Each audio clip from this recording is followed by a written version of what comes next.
eu sou Amanda Mendes, estudante do curso de Licenciatura em Filosofia da UFRB, pesquisadora da FAPESB, de Iniciação Científica, e hoje eu vou falar um pouquinho sobre a memória bergsoniana nas obras do Glauber Rocha. Para isso, primeiro eu vou caracterizar o cinema. O cinema, enquanto sétima arte, ele é muito atraente para a filosofia, porque justamente ele busca expressar os sentimentos humanos, eles buscam dar um significado às ideias humanas. O cinema nada mais é do que uma obra criada na cabeça de alguém e colocada numa tela. Então, sendo assim, é muito semelhante à filosofia em seu conceito. E a filosofia usa muito do cinema para se expressar. O cinema é uma forma muito básica de se falar de filosofia. Mas o cinema, a gente pode pensar nele enquanto uma criatura própria também. Afinal, quando um filme surge, ele para de ser apenas um objeto da mente do seu criador, um fato da mente de seu criador, e ele passa a ser a criatura, ele passa a ser seu próprio significado e significante.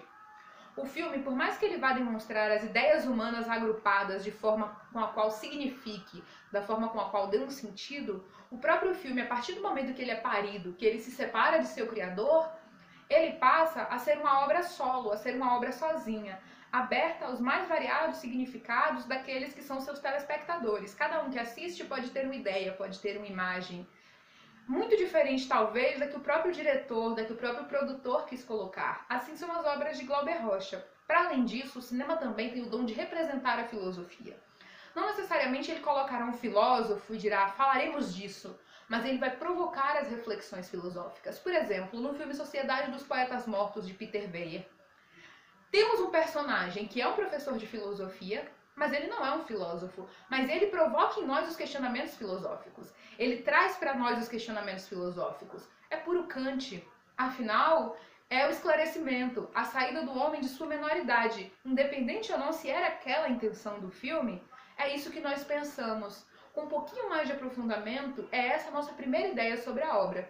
E assim se faz com quase todas as obras cinematográficas. Ou pelo menos aquelas que, de certo modo, demonstram uma relevância para o nosso pensamento.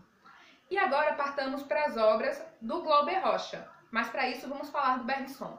O Bergson ele coloca dois tipos de memória, a partir dos lençóis de memórias, a memória hábito e a memória pura. A memória pura é aquela memória mecânica, a memória que nasce conosco, a memória com a qual nós desenvolvemos, como o sentimento de fuga, piscar os olhos, amar alguém, ou simplesmente comer, dormir, sentir vontades, são as memórias puras, as nossas memórias mecânicas, as nossas memórias próprias. Nós não aprendemos com ninguém. Esses são os nossos sentidos, são as nossas memórias. E as memórias hábitos são aquelas que nós aprendemos, como falar, escrever, manipular, jogar, criar um filme. Então essas memórias nós aprendemos. E nas obras do Glauber Rocha nós podemos ver isso claramente. Aqui usaremos Terra em Transe. Na obra Terra em Transe, o protagonista ele vai representar a memória em dois momentos muito distintos. Seja no seu próprio ato, enquanto participante da sociedade de Eldorado, não se encaixando naquele espaço, as suas mãos nervosas, os seus olhares para o lado, a forma com a qual o seu rosto se movimenta, tudo isso é memória pura. É memória mecânica, é memória própria. Não é uma memória que ele aprende. A necessidade de sobreviver ou de fugir são memórias puras.